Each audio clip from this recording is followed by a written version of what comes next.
आज हम बना रहे हैं फैसलाबाद का मशहूर आलू गोश्त और स्पेशल मसाले के साथ। चले जी हम रेसिपी को शुरू करते हैं। बिस्मिल्लाहिर्रहमानिर्रहीम। मैंने यहाँ पर 1 कप ऑयल ले लिया है।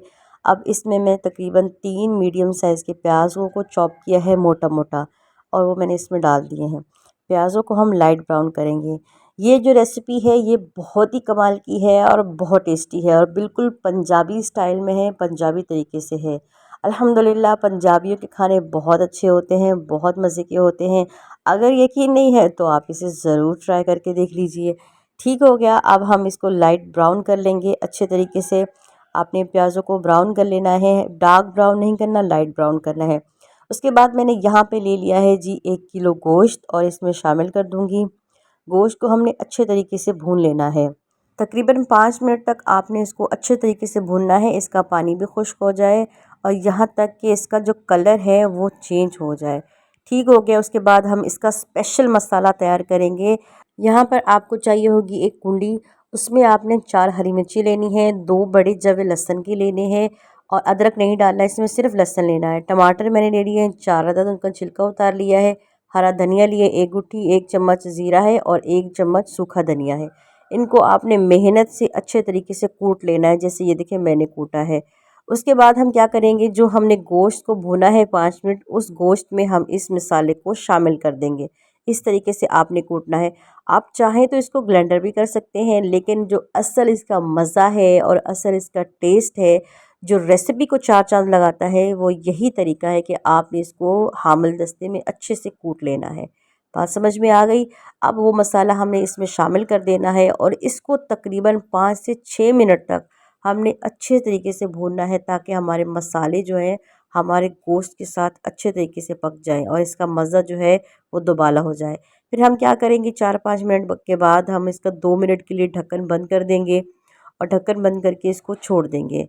उसके बाद यहाँ 2 मिनट हो चुके हैं। अब हम ढक्कन उठाएंगे और इसको हिला लेंगे। आँच को आपने लो रखना है। जब हम ढक्कन बंद करेंगे तो आँच को लो रखेंगे, ताकि हमारा गोश्त जो है वो नीचे से गले नहीं। ठीक हो गया। ये देखिए कितना अच्छा लग रहा है माशाल्लाह, और इतनी प्यारी इसकी खुशबू आ रही थी कि मैं आपको बता नहीं सकती। आप जब इसे ट्राई करेंगे ना, तो आपके पड़ोसी आपसे ज़रूर पूछेंगे भी आज घर में क्या बन रहा है, और उसकी मेन वजह है आपका वो कुटा हुआ मसाला। ठीक हो गया। अब मैं क्या करूँगी, इसमें थोड़े सूखे मसाले डाल दूँगी। मैंने यहाँ पर 1 चम्मच लाल मिर्ची ले ली है, आधा चम्मच इसमें मैंने हल्दी शामिल की है और आधा चम्मच ही मैं इसमें नमक डाल दूँगी। ठीक हो गया। अब हम इसको अच्छे तरीके से भून लेंगे। नमक इसमें कम डालेंगे। जब भी आप रेसिपी बनाया करें तो नमक स्टार्टिंग में कम रखा करें, लास्ट में आप डाल सकते हैं या खाना खाते वक्त भी आप डाल सकते हैं, कोई मसला नहीं है। अच्छा, इसके बाद हम इसको अच्छे तरीके से 2 मिनट तक भूनेंगे, ज़्यादा नहीं, सिर्फ 2 मिनट तक। अब हम क्या करेंगे, मैंने यहाँ पर ले लिए हैं आधा किलो आलू और इनको मैंने मोटा मोटा काट लिया है, छोटा छोटा नहीं काटा है। इनके एक आलू के मैंने 2-2 पीसेस किए हैं और आलू मैंने छोटे साइज़ के लिए थे। अगर बड़े साइज़ के हैं तो आप 4 पीसेस कर सकते हैं। उसके बाद हम इसमें डाल देंगे, इसको अच्छे तरीके से मिक्स करेंगे। इसको मिक्स करके साथ ही हम इसमें आधा कप पानी शामिल कर देंगे। आधा कप पानी डाल के आपने इसका ढक्कन बंद कर देना है और इसको थोड़ी देर के लिए पकने के लिए छोड़ देना है, तकरीबन 2 से 3 मिनट के लिए।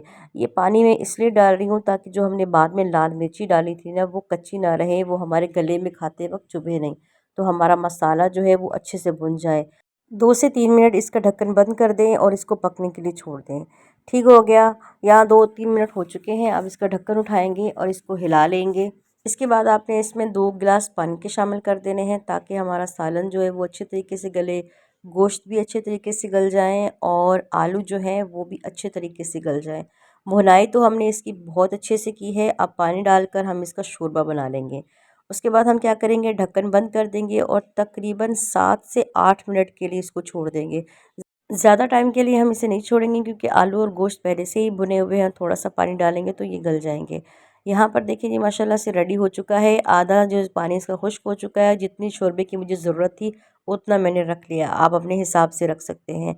चले जी मैं आपको गार्निश करके दिखाती हूँ इसका फ़ाइनल लुक। ये देखिए जी माशाल्लाह कितना अच्छा लग रहा है, बहुत मज़े का है, बिल्कुल ढाबा स्टाइल का लग रहा है।